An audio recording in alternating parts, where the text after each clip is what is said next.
We have breaking news. We want to take you now to Dover Air Force Base in Delaware for the dignified transfer of the 6 American troops killed in the opening hours of the war with Iran last weekend. Let's watch now as those fallen soldiers are being honored on the tarmac in this solemn ceremony.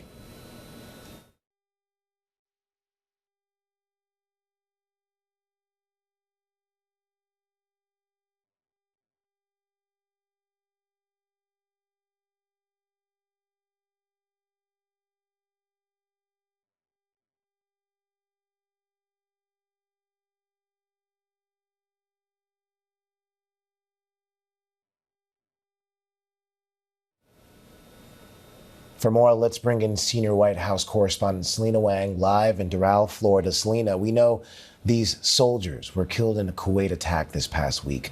What more can you tell us about them and this event?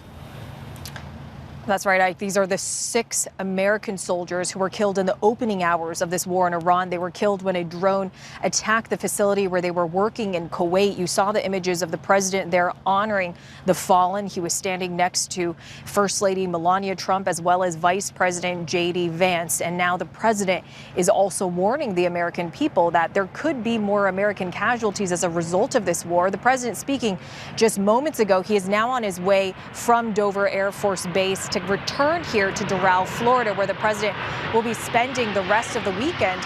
And the president was telling reporters that, look, death is part of war. The president reiterating that message several times today, that this is something to be expected in this ongoing conflict with no end in sight.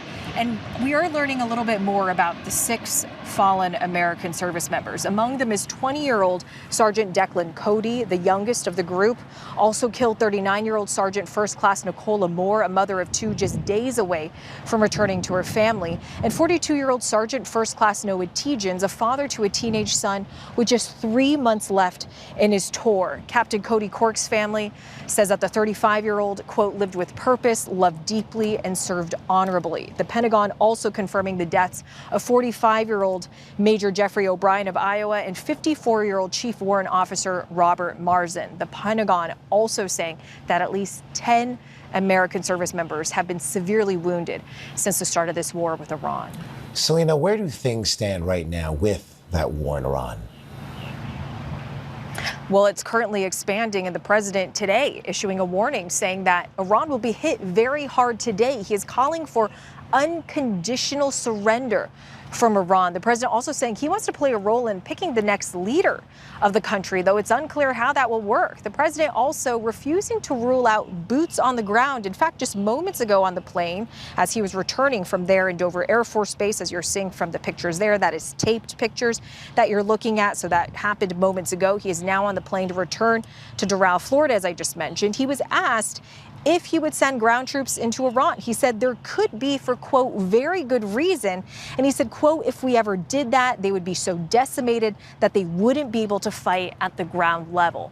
But the big question, of course, for so many of the families of these American troops who are putting their lives in danger is how long is this conflict going to last for? The president hasn't put a timeline on it, saying it will continue for as long as he wants. But this is costly, not just in terms of American lives, but also in terms of dollars. By one bipartisan estimate, this war is costing the U.S. nearly $900 million per day.